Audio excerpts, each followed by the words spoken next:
Felicity Morgan reporting for Teacher Radio FM.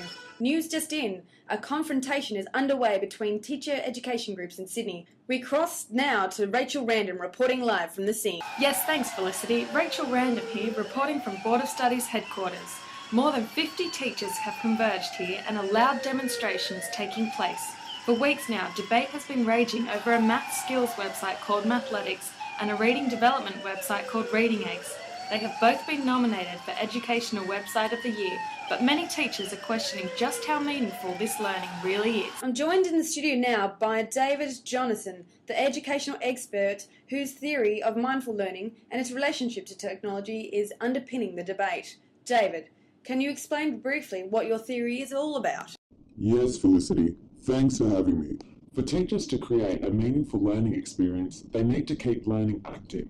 They also need to be constructive and build on prior knowledge. Teachers need to keep it in context and make it authentic. A cooperative environment is also essential. Students must take responsibility for learning. It must have a reason and be intentional. You can read all about this in my upcoming book. Thank you, Mr. Jonathans. I have with me here on the scene Miss Marshall. Hi, I found Mathletics great in my classroom. It's accessible 24/7, so I can use it to assign homework.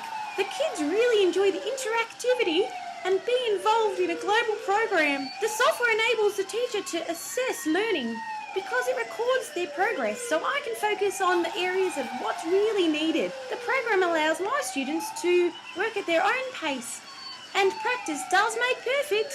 But unfortunately, there are no introductions to any new material or skills. One of the best things about Mathletics is it's fully in line with the New South Wales syllabus. So all the hard work's done for us. If you've just tuned in, we're talking about meaningful learning. Let's take a caller now. Miss Carmel? Hi Felicity. Yes, I've used Reading Eggs with my Year 1 class. The students enjoy playing and they're learning at the same time. I'm disappointed that the program is only suitable for children up to 7 years old. I've used it before with the whole class, each student on a computer, and I've also let early finishers go on the program to keep them learning whilst their peers are catching up.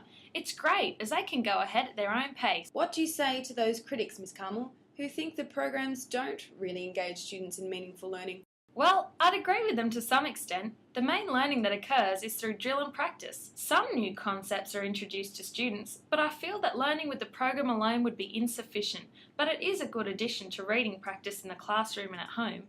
Actually, since this debate started, I've been reading the work of Squires and McDougall. Their framework looks at the participating actors' interaction. When used as intended by the designers, Reading Eggs creates very little interaction between the student user and anyone else. However, in my class, I encourage students to discuss and share with each other what they've learned. They also create and publish stories online and get involved in reviewing their peers' works. I just think that teachers need to be creative in their use of these websites. Carmel, in the studio now we have Seymour Pappett. Can you give our listeners an overview of how your theory relates to the debate? My theory of constructionism has its roots in the constructivist theory. It revolves around the idea that truly meaningful learning occurs when children are able to apply mental models to the real world and actively create something. In Reading Eggs and Mathletics, children are consumers or the passive recipients of learning. There is little way they construct anything of their own. So in my mind, this learning alone would not be meaningful.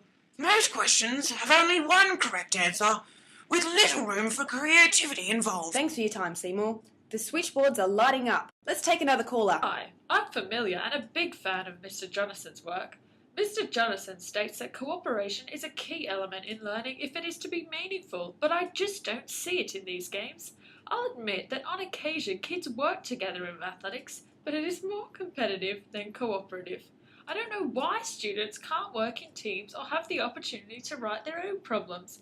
There is no evidence that the designers intended a cooperative element in Reading Eggs either. Even the part where students publish their own stories is a competition. The websites are good, but don't our children deserve the best? Thanks, Miss Lauper. Our next caller is Mr. Mustard. Hi, just on the level of learner initiation.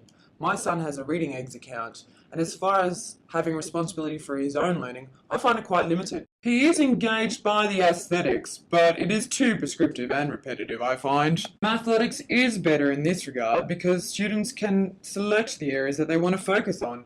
I think these awards should be given to programs that students can experience learning with, rather than learning from. Thanks for your call, Mr. Mustard. We now cross back over to our field reporter, Rachel, keeping you up to date as the situation unfolds.